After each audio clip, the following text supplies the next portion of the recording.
A lot of the lessons that I learned in my early 20s didn't come from books or videos. They came from messing up, thinking I was on the right path, when in reality, I wasn't. At the time, I couldn't really explain it, but deep down inside, I knew. I knew something was off.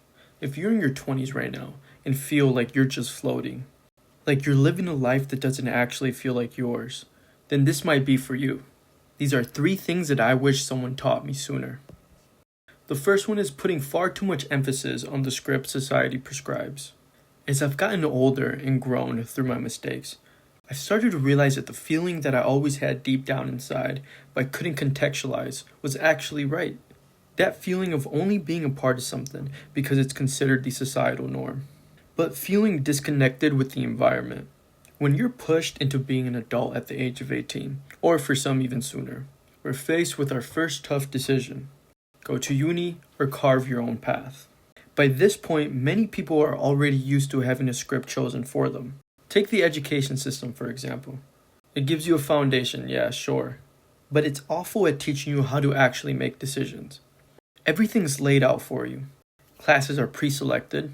The curriculum is fixed. And your performance is based on memorization, not critical thinking or resourcefulness. Then we enter the real world expecting this exact same structure, and we quickly realize that none of the things we learned truly set us up for the world. Once I realized this, I noticed that I was chasing a version of a life that society had picked for me, not one that I had designed for myself. Even asking a simple question as, does society seem fulfilled, can be a huge wake-up call. And honestly, for all the hate Gen Z gets, there's one thing we're doing right. We're breaking the status quo. Yeah, sure, there's still a huge proportion of us playing the monkey see, monkey do game. But there's also a growing number choosing the trades, entrepreneurship, or creative paths. Things that make us actually feel fulfilled by the work that we do. You either chase your dreams or society will choose some for you. Another huge lesson that I learned is caring too much about what people think. Once I came to the realization that at the end of the day, we all end up in the same place, and that's 6 feet under.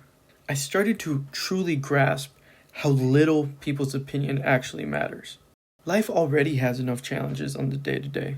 Why would I add the extra weight about worrying what someone else thinks of me? Looking back, I used to filter my thoughts through this mental system, and it was done unconsciously. I had this invisible filter for my thoughts that would say, what will society deem of me? So then, even when I tried to be authentic, I truly wasn't being myself. My thoughts weren't pure.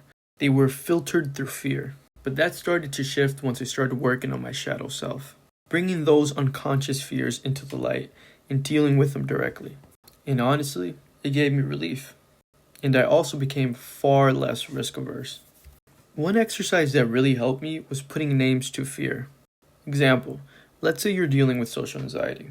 Let's peel back that onion. Who are you afraid of seeing?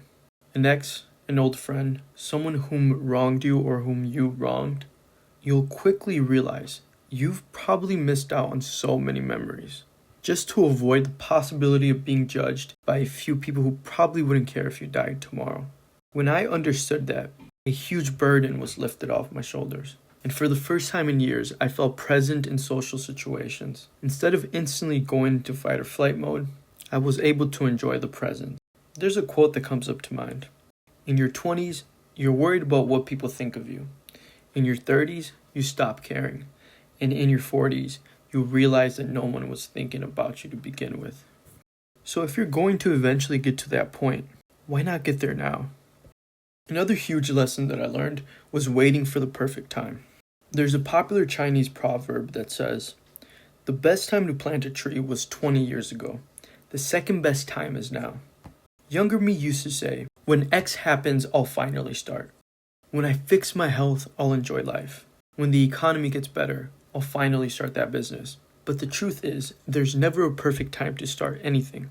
Life truly has no fixed variables, whether it's health, wealth, love, happiness. There's always something going wrong. The goal is to have enough things going right to outweigh the rest. 1 month, it's your health. Next month, it's a breakup.